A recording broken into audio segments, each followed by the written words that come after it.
Las noticias de la hora en RCN Radio.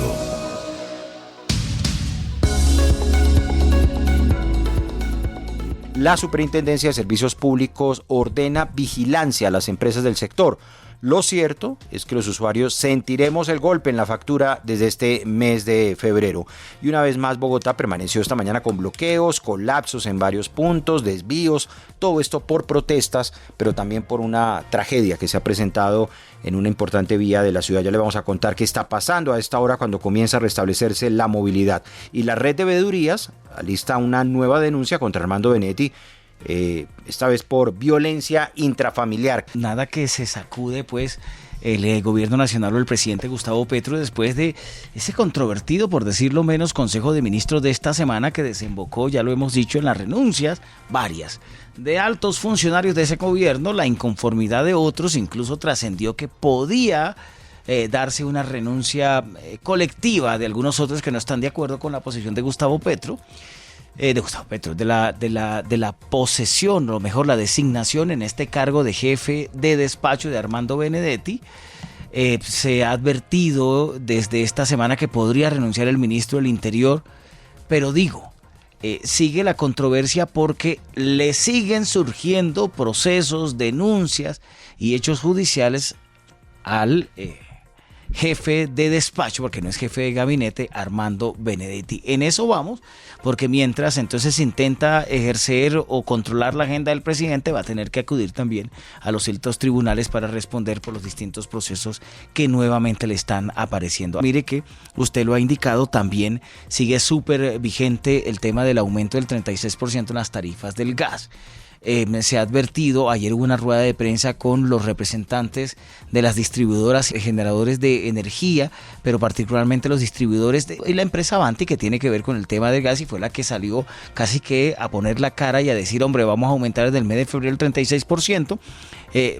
Lo habíamos contado, el ministro de Minas había indicado que no había justificación y se le sumó al presidente adicionalmente dando la orden que los organismos de control los entraran a investigar. Y vamos a la sala internacional de noticias porque Ecuador se apresta este domingo para la primera vuelta presidencial con la amenaza allí, ya sabemos de lo ocurrido en la pasada campaña electoral, de homicidios y de la presencia de bandas. Nuestro país vecino Ecuador entonces se va a preparar para elegir, al menos en esa primera vuelta, a un sucesor o no del actual presidente Daniel Noboa, que recordemos retomó un país que estaba en una crisis política después de que el expresidente Guillermo Lasso hubiera declarado muerte cruzada y se hubieran convocado elecciones anticipadas. Noboa dirigió el país algo así de un año, en donde al principio le fue bien porque logró reducir a través de una política muy fuerte los índices de violencia. Recordemos todos los hechos que sucedieron en Ecuador, en donde grupos armados llegaron a Guayaquil, las principales bandas, los Lobos, etcétera, se tomaron un canal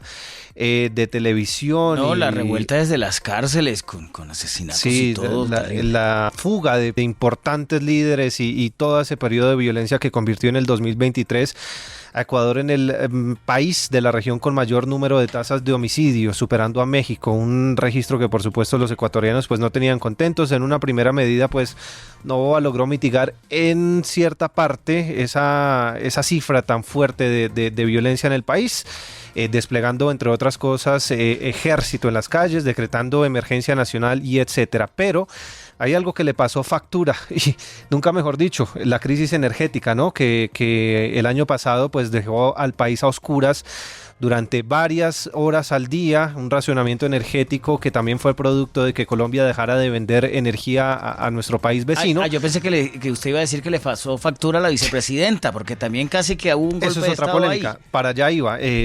Aparte de eso, hubo una polémica durante varios meses porque Verónica Abad, la señora vicepresidenta, no tenía una buena relación evidentemente con Noboa. En un principio él la envió a un puesto que se inventó diplomático en Israel, en donde estuvo lejos del gobierno, después volvió y cuando él empezó sus actos de campaña intentó sustituirla por una vicepresidenta encargada, algo que las cortes dijeron que era inconstitucional. Entonces él dijo, bueno, no voy a abandonar mi cargo solo para no entregárselo a la señora Verónica Abad.